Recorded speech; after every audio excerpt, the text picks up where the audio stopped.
In this world, the moon is undergoing a mutation that will cause the temperature to rise above 100 degrees N. The surface becomes so hot that power plants explode due to the heat. You can't walk outside for more than 20 seconds without fainting, and the asphalt is so hot that if you touch it, you melt with the whole world, unable to leave their homes.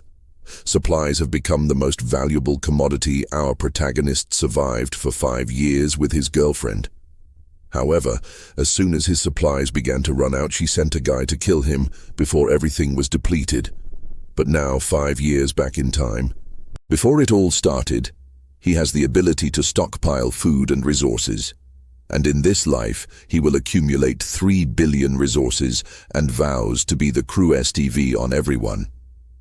But at this moment, our protagonist is on the bus, where people are discussing how Mount Fuji has experienced an earthquake that killed dozens of people, and now their city is also being evacuated.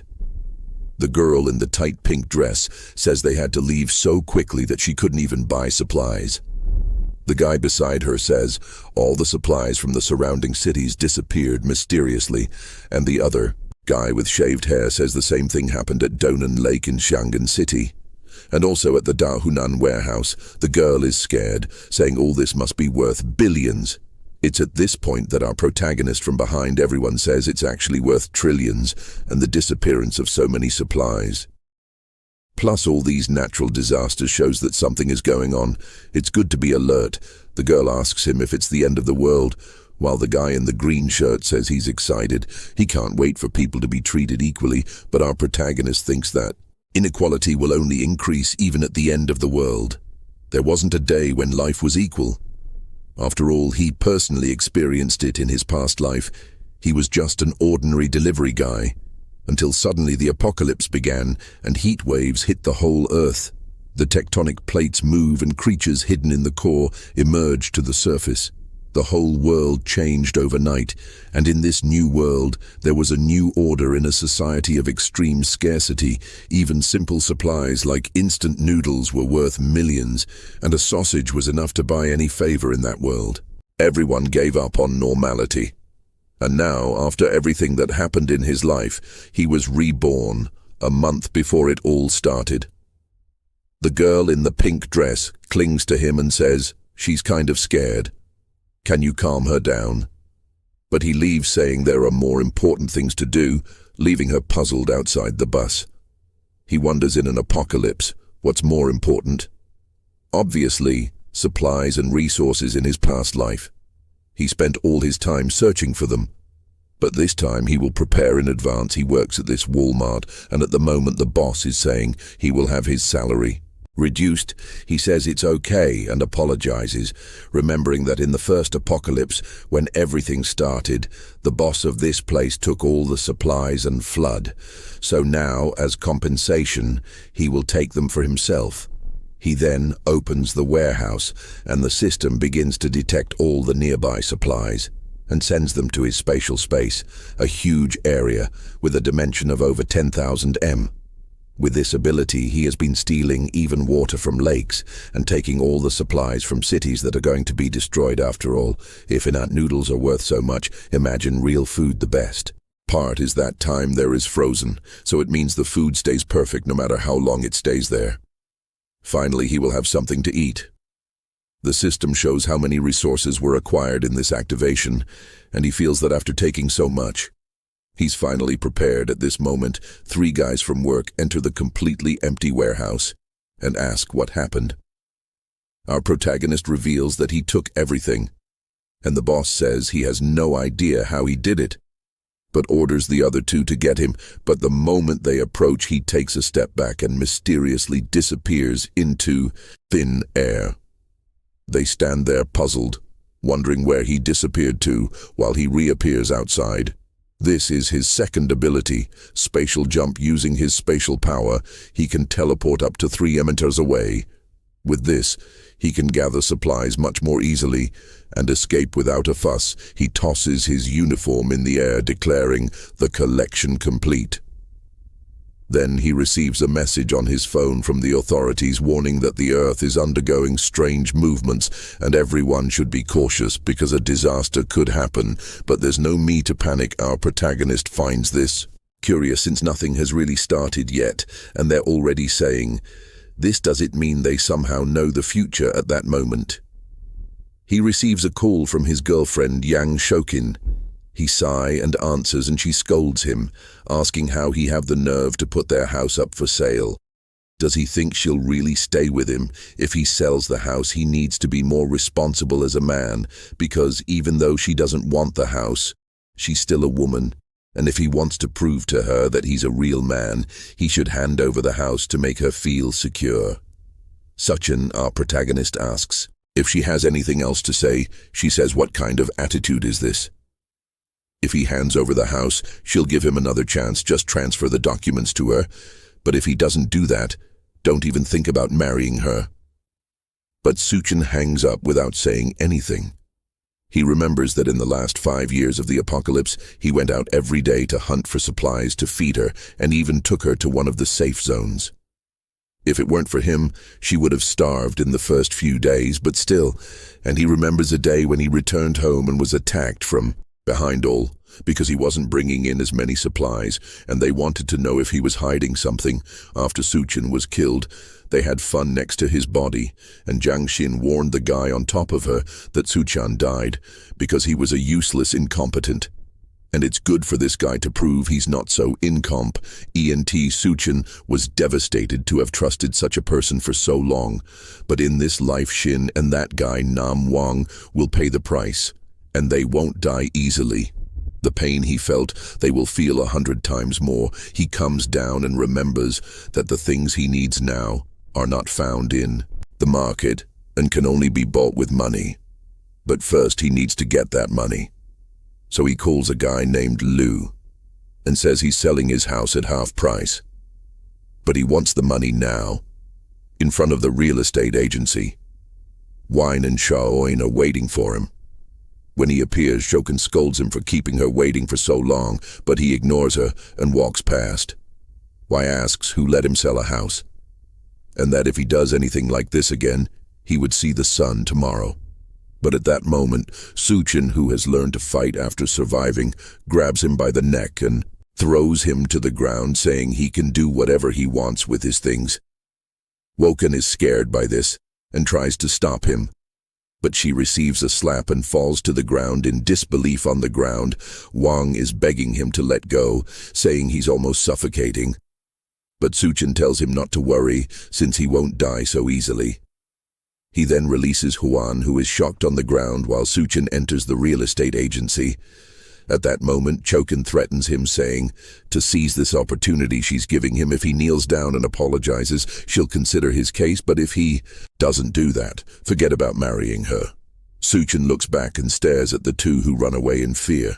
Inside the real estate agency, the attendant offers him some water, saying they will buy his house.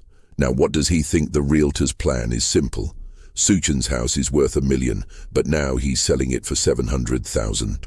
All he needs to do is buy and sell to someone else, and he'll make a good profit. Suchin agrees to sell, but he has to receive the full payment. Now the guy agrees, saying they'll transfer everything, and by tomorrow morning they'll all be sorted out. Suchin obviously agrees because houses will lose all value as temperatures rise, despite several disasters occurring. The city is still peaceful for now. Volcanoes, earthquake, and tsunamis are all still far away. Walking down the street, he sees a poster advertising quick loans. He decides to go there with his house certificate upon arrival. He's shocked to see it's the older brother of the guy who just beat him up. Knowing this guy will die in the jaws of a monster in the first few days, the guy says he can lend him 500,000. He just needs to leave the house. Certificate. Suchin hands over the certificate, saying he wants another 100,000 and promises to win it all back at the casino in a week. The seller likes hearing this and thinks this kid must be one of those gamblers who would sell even their relatives if necessary. This way he won't be able to pay. We'll keep the house and he'll still have a lot of debt with that. The guy agrees, and another 600,000 is transferred. Ken is angry, along with Wang, saying he'll pay the price for this. As they were going to visit Wang's brother and Suchan just came from there, they spot him. Wang wants to know what he's doing here, already grabbing his neck in fear, but they decide to follow him. Suchan remembers that several buildings will collapse because of the tsunamis. But this hotel in the Green City has withstood all disasters until the end. He knows the presidential suite is well equipped and even has a pool. Maybe it's a good place to use as a base for a while. Even at the end of times, this place continued to have food for a long time. He is then greeted by the attendant, Luke Sinu, who asks what she can do for him. Suchan says he wants 1,000 tables for a banquet, startling her. She offers some table options, thinking this kid must be the son of someone very rich. He says he'll want the table that costs 10,000 each and will make it a deposit of 500,000. When everything is settled, he'll make the rest of the payment. She's somewhat incredulous but says to follow her to make the payment, thinking that even though this payment of his may not be much, someone who easily spends 500,000 surely has more to spend, so it's best to facilitate the process. Entering the room, she asks if he's getting married. He says yes, and all this is for a wedding, and he also wants the presidential suite sometime later. He's leaving the hotel, all happy. He got over 10 million in food spending, 100,000 with the advance deposit, and it doesn't matter about the rest. Since when the apocalypse begins, the ice blocks he'll have will be worth billions. Watching him leave, she thinks whoever marries him is a lucky girl. At that moment, Choin appears and asks what that person was doing. The attendant asks who she is, and she says she's Suchan's girlfriend. The attendant then says her boyfriend ordered a banquet for over 1,000 people and paid 500,000 to have a boyfriend like him. She's really lucky. However, the attendant is looking and think this girl is at most a 7, but she has a good body. Why do rich guys always like women like this? Asha, Oan, and Yang are shocked. A $10 million banquet. The attendant says it's the case and that maybe she hasn't realized, but many rich people do this. They get into relationships and hide all the money they have until the day of the wedding.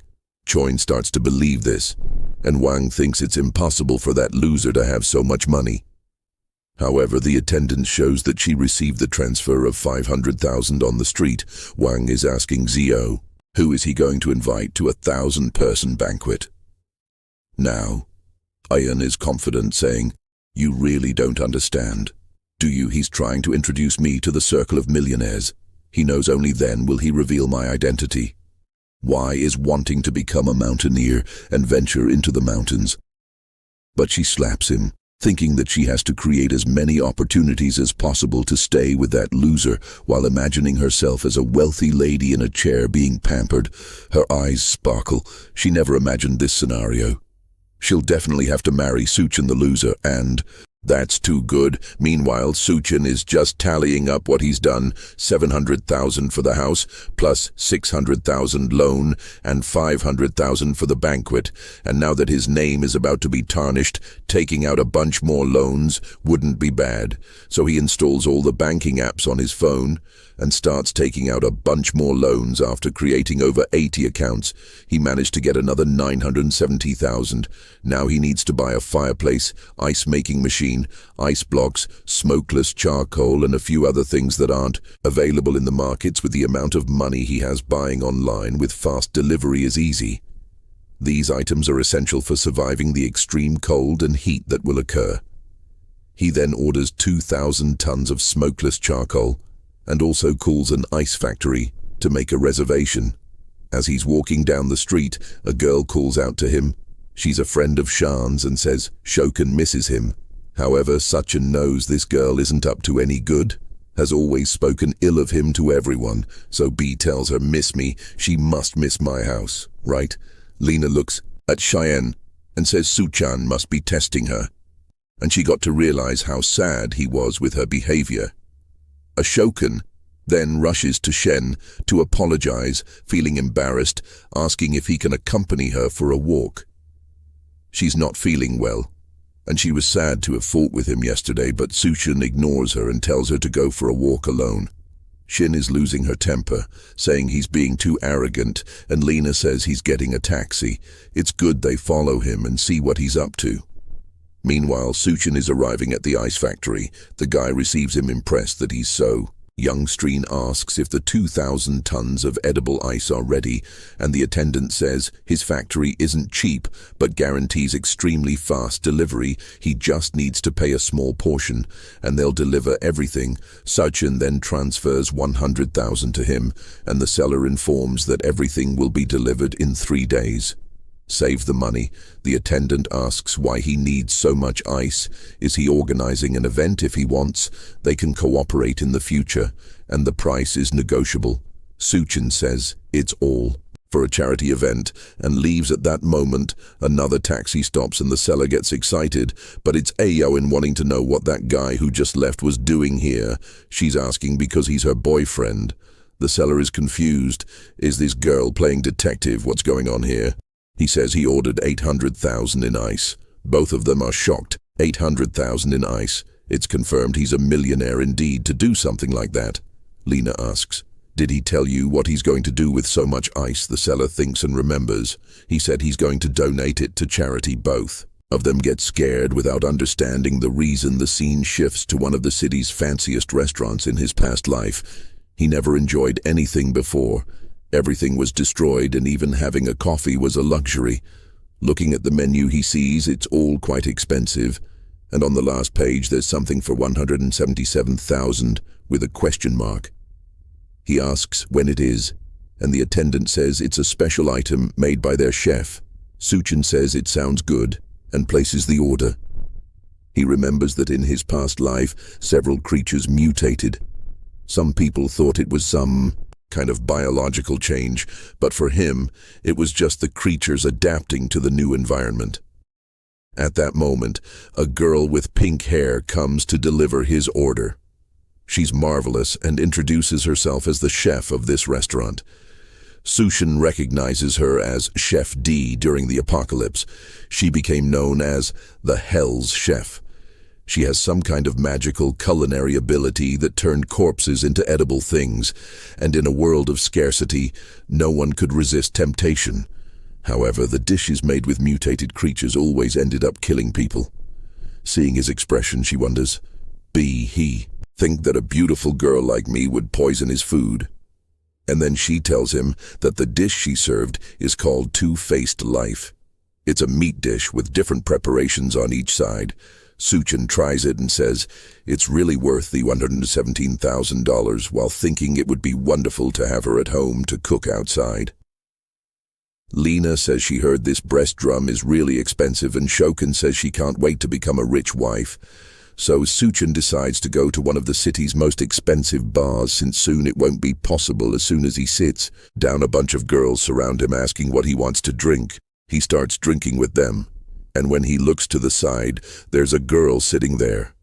Her friend says she was betrayed by her boyfriend and came here to have some fun. The girl says her boyfriend didn't even sleep with her and cheated on her with an old woman. Why do all men act like that? Suchin says it's because men's instinct to reproduce is ingrained in their DNA and mind. Suddenly she drinks her entire drink and asks if he's single. He's confused, but she approaches and asks if he's interested. At that moment, Shohin and Lena enter the bar looking for him, and at a table in the corner, they see him with the 3 girls. Suchin tells her they can go up to a room, and she seems to agree, so the 2 rush off. It seems the desire between them is strong. Koan and Lena shout at him to stop, but the 2 run to the room, enter and close the door. He apologizes to her for those 2. And the girl timidly says it's her first time. Suchin feels awkward and flicks her forehead, saying she must be drunk to do something like that. He tells her not to leave the house for the next few days and to stock up on food. She says she understands, and then he says a girl like her shouldn't be in a place like this with that. He closes the door and leaves, thinking it's a shame, but he won't be able to seize this opportunity when he leaves the room. Shan and Lena are kicking all the doors, but he easily leaves, and the next day he receives all the delivery trucks from the ice charcoal to the banquets when is confused in the crowd, wondering why the Huchin rented such a huge warehouse just to receive so much stuff, and now even Cheyenne is getting confused, wondering what he's doing at that moment. Lena points out that the banquet from the Green City Hotel has arrived. They're laying out the carpets and organizing all the tables beautifully. Could it be that suddenly a bunch of people will arrive and you will declare his love for her and propose? Shed is now all haughty, saying that even if he proposes, she'll still think about his case. They say they need to see his sincerity and decide to go talk to him. She then goes to Suchin and asks why he's buying so much stuff, and Suchin says he'll explain later, but can she help him organize everything? Shoin is scared, thinking he's a jerk for making a girl who's about to become rich soon do such hard work. Lena says it must be some kind of test to see if she's qualified to become a rich girl, and at that, Kokin changes her attitude and says she's not that weak type of woman. She knows how to be delicate but also knows how to work and starts carrying the boxes. But she's dying of anger, saying that when she becomes a rich woman, Suchin will pay. At that moment, Lena comes to try to seduce him, saying she'll help carry the boxes. In her mind, she's sure that someone as rich as him won't have just one woman, right? As long as she shows a bit of what she has to offer, she might at least get to enjoy a little. Meanwhile, Suchin is thinking he can't lose free labor like this. After all, with so much ice and tables to set up, they'll need some help. Some time passes and they finally finish everything. K.S. Orkin is dripping with sweat and her legs are shaking. She says she's been carrying stuff since morning until now. As soon as she becomes his wife, she'll make sure to take all his money. Lena, lying on the ground, is also finished, saying that the D guy really made them carry those heavy ice boxes. Shokan says enough of this test. He has to propose to her right away and start the party, or the guests will arrive. And Lena says he needs to hurry up because the food is getting cold. Meanwhile, Suchin gives a good amount of extra money to all the delivery guys, who thank him from the bottom of their hearts. At that moment, Shokin comes and asks Suen, "Don't you have something to tell me?" Swan says yes. He thanks her for the help. But unfortunately, there's no payment for them, so they can leave. Now Shokin is shocked and tells him to stop joking. The guests are already arriving. Not to mention there are 1,000 tables. Why doesn't he just reveal that he wants to marry her so they can have a good life? Suchin looks back and says that's impossible for him. After all, he's already sold the house and accumulated a bunch of debts. They surely want to marry him. Lena says that doesn't make sense. How can someone with no money buy so much ice? Suchin says he's only doing all this to help his very rich boss who wants to do a charity project. Chun loses her temper and anger and attacks him, saying he's been lying to her this whole time. He says he hasn't lied about anything, while she falls to the ground with a monstrous looks, saying he's just a poor loser who can forget about marrying her. Suchin says he's not interested at all, and she angrily leaves, saying he's a bastard and will regret it when they both leave. He thinks they'll regret it once the apocalypse starts. He then closes the warehouse door to start storing everything in his space. With that, all preparations are finally ready back at the hotel, with W to hire the guy he borrowed money from. Wine, Hoyu pulls Aowen aside and tells her not to pay attention to that loser Suchin anymore. She should stick with him all the time anyway. She's gnashing her teeth, saying she's looking forward to his performance tonight, and Wine tells her not to worry. He'll ask his brother to hide to deal with that guy for her. Trokan thinks that Wong isn't really that bad after all. Plus, he has his influential brother. He's definitely better than that loser. Just then, Suchin says she really throws herself at anyone. She's startled and asks what he's doing there. W. Wong points at him and tells his brother it was this guy who hit him.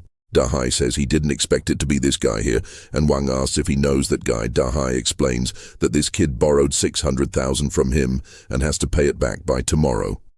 W says that's perfect. They can settle these two things, while Oyan is now happily saying she really got rid of a loser, especially one who owes money to Dee's brother. Suchin says it really is impossible to have a good meal in that place, and Dahai reminds him that the payment date is tomorrow. Why is he here in his hotel acting like everything's fine? Wang shouts at his brother not even to talk to this guy since he hit him. Sainu then appears and asks what's going on and if they can resolve it. I says if she forces that kid to kneel down and apologize, they can let it slide for today. She then asks Suchin what's going on, He says it's just some pests bothering him. Day then bangs on the table saying he was only calm because his payment is due tomorrow.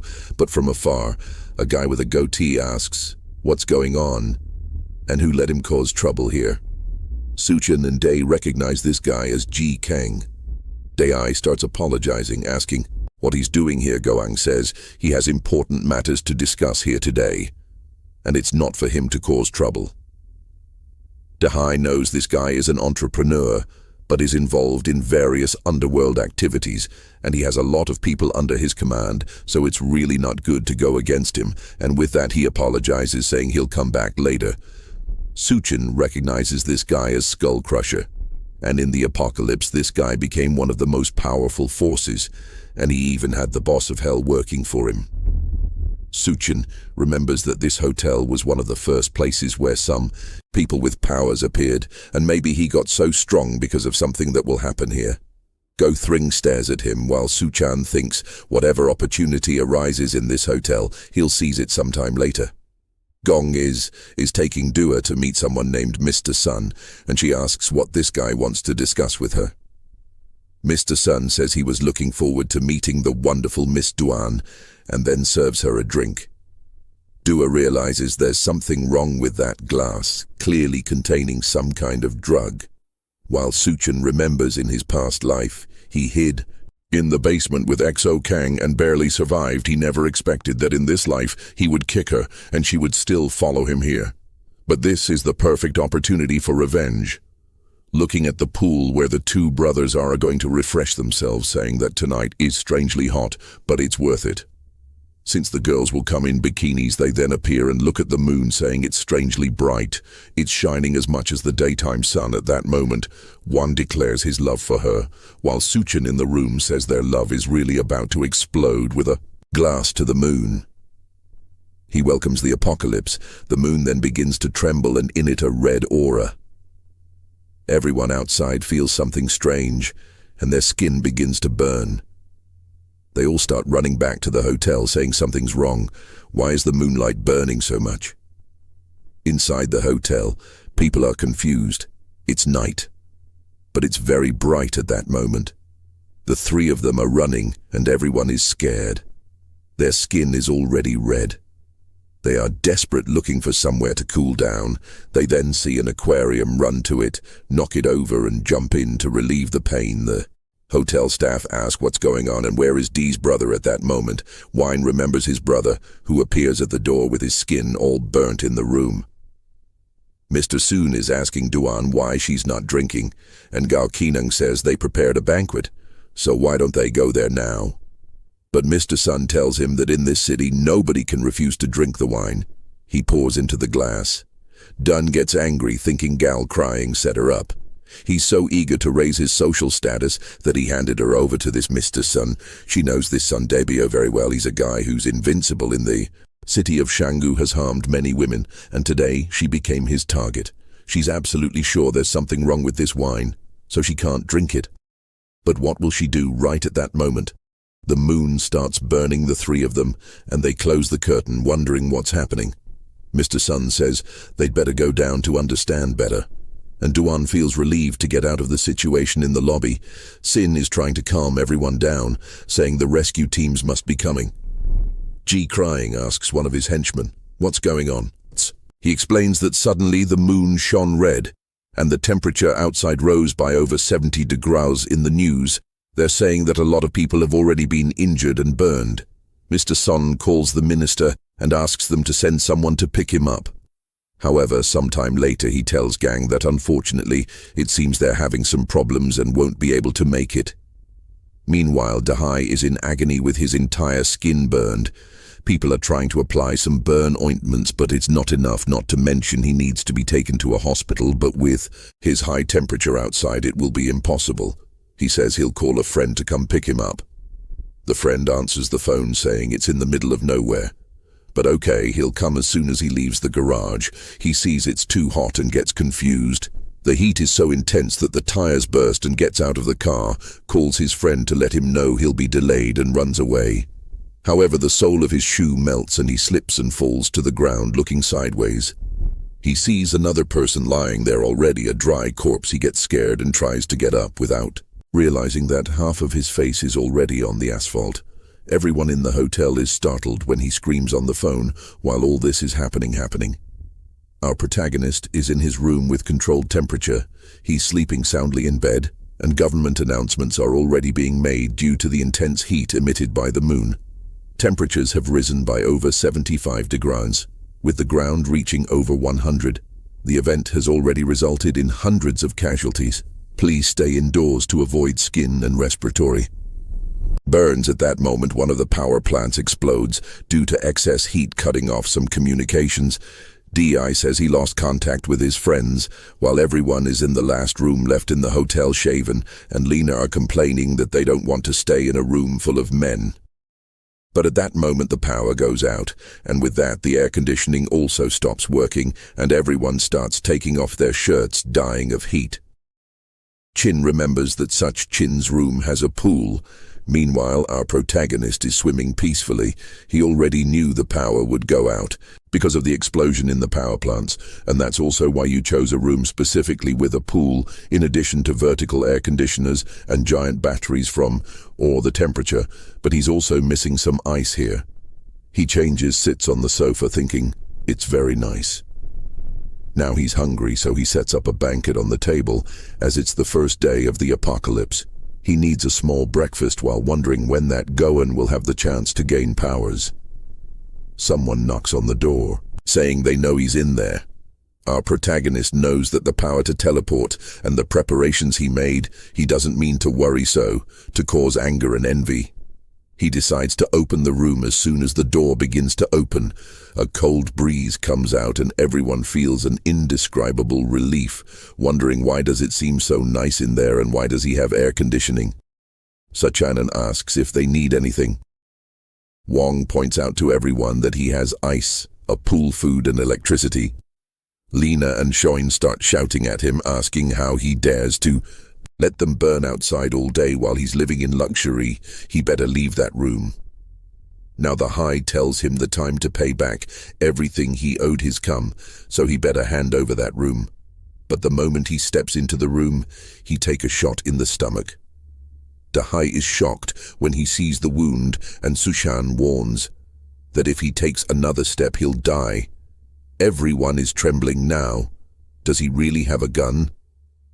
Day is outraged, asking where he got that, but another shot is heard in the room, and everyone is scared when Dahai falls to the ground now with a wound in his leg.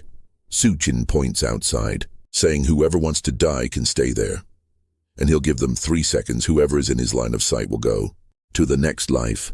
Meanwhile, Jie Chang is talking Di Shu, asking how is it possible for such a large hotel not to have any food.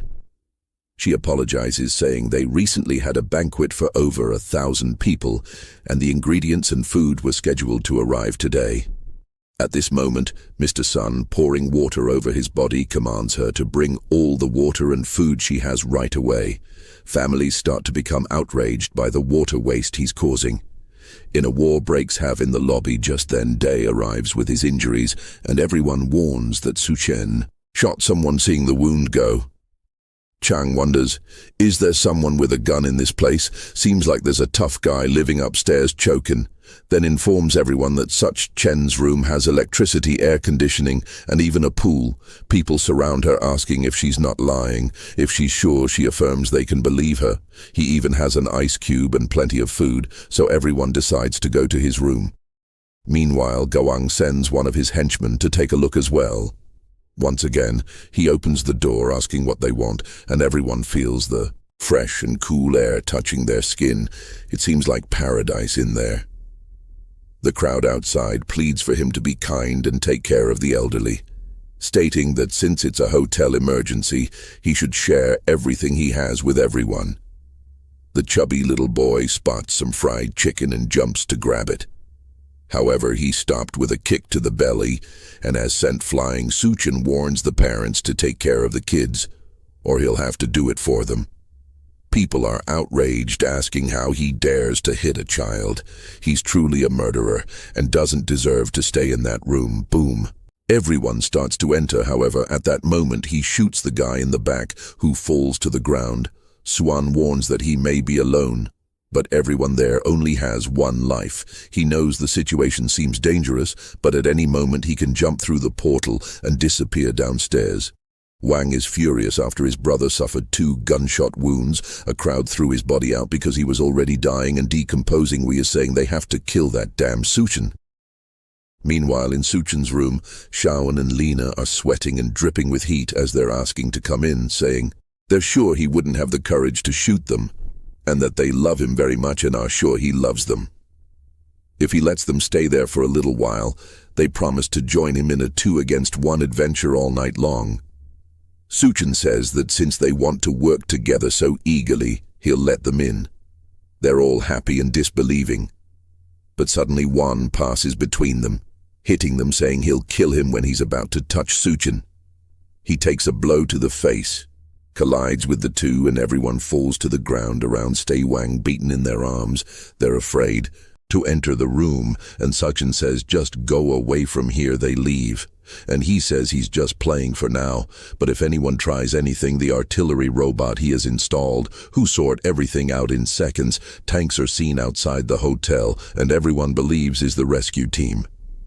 They leave armed and wearing protective clothing upon entering a hotel.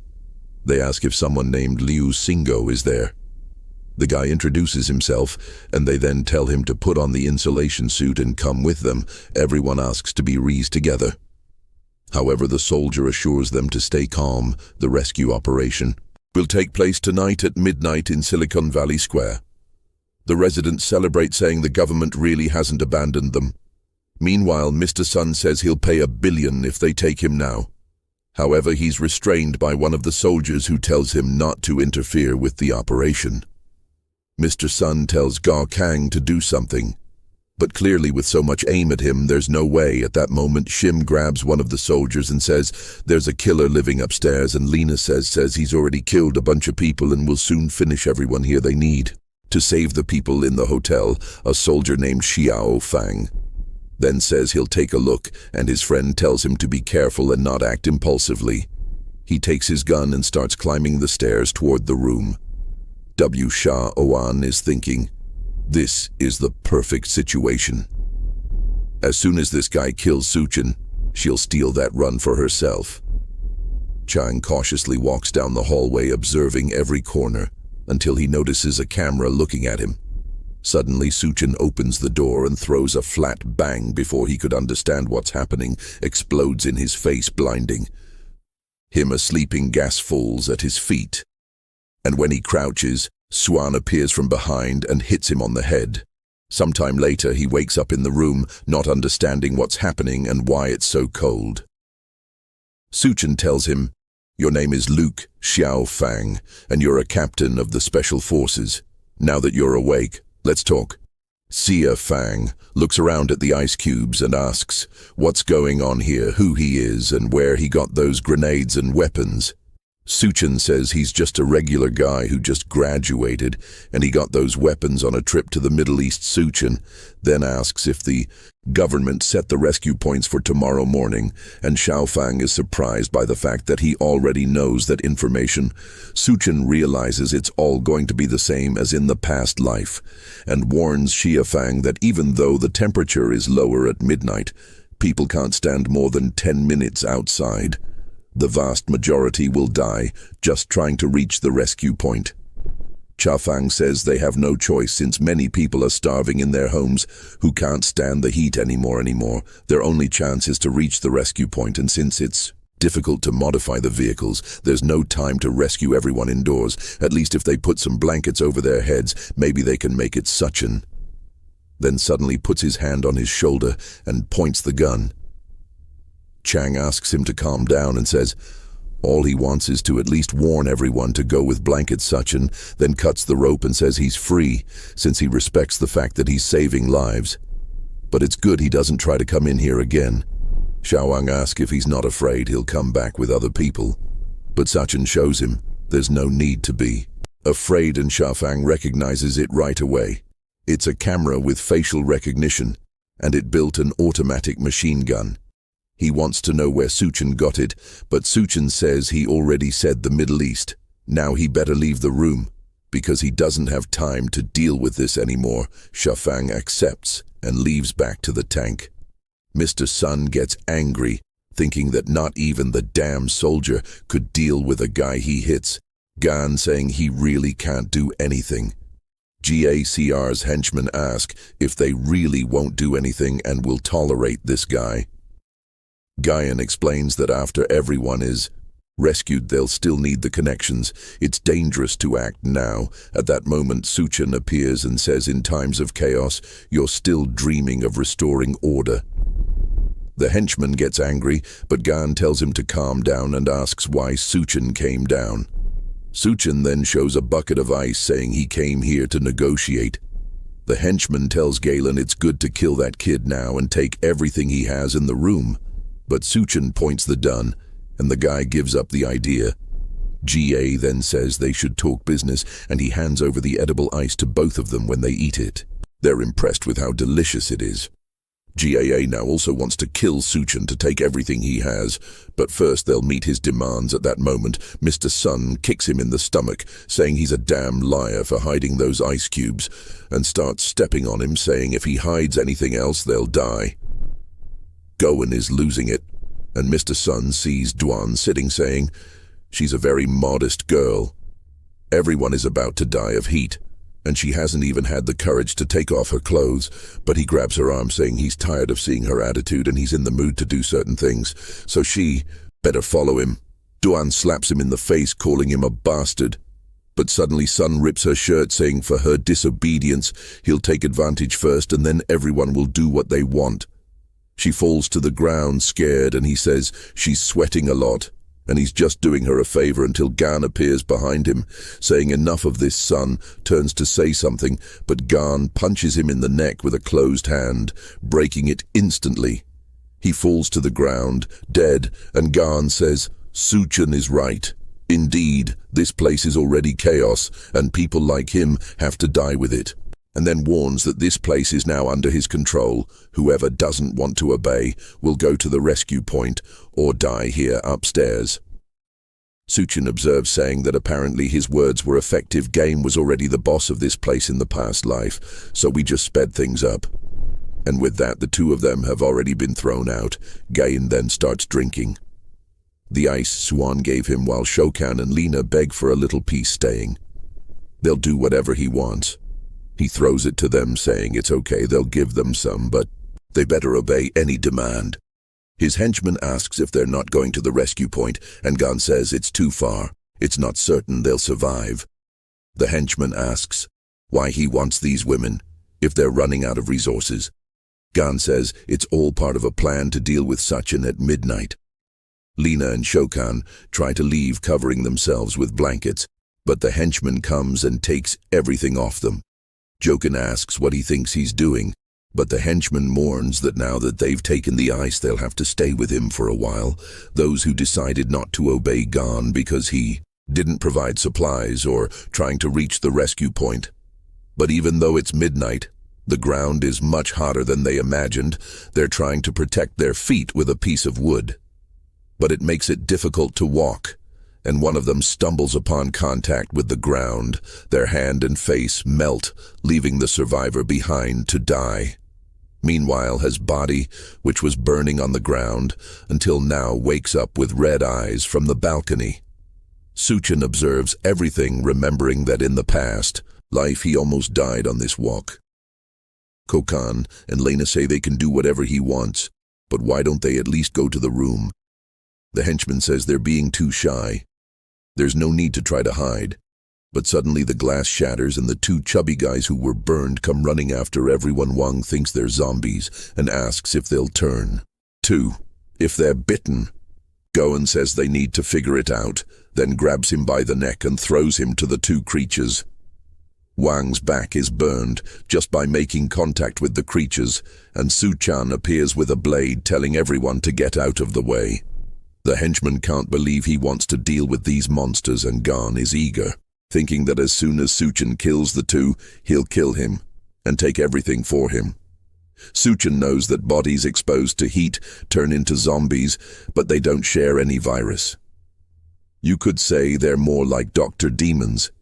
The difference is that these demons retain some memories from their past life. Sten stands still, and Mr. Sun passes by him and goes towards Gun. That's because he was killed by him, but Wang Dai was killed by Suchin and attacks him. However, seeing this situation, he's sure that the chance for Gun to awaken some power is by killing Mr. Sun. So if he goes in his direction, cuts off his chance, a purple crystal comes out of his body, and that's a kind of core that can evolve a human body. He grabs the crystal, jumps back, and pushes the high towards everyone. With that, he goes up the stairs and tells them to have fun. Gin grabs the guy on the ground again and throws him towards the creature back in his room. Suchin says these crystals are extremely rare. He puts it in a glass and drinks it. Since that's the absorption method, the body extracts the energy from the crystal and strengthens itself. His eyes turn red, and he starts screaming while all this clothes burn. He falls on the ground on top of an ice block, while in the lobby, the drought demon has finished all their water. Now that anything to drink or eat, Lu wants to escape, but the henchman stops her, saying she's not going to run away at that. That moment, Lena says they should use Shoken. She was Shen's wife, and if they throw her at the door, it's certain he'll open it, and then they can try to steal something from him. The henchman says it's a great idea, and Shokin says she'll help, but she wants to eat meat first. The henchman says there's no meat. Since the refrigerators have been off for days, Goen looks at her and asks if she wants meat. Then he has a solution.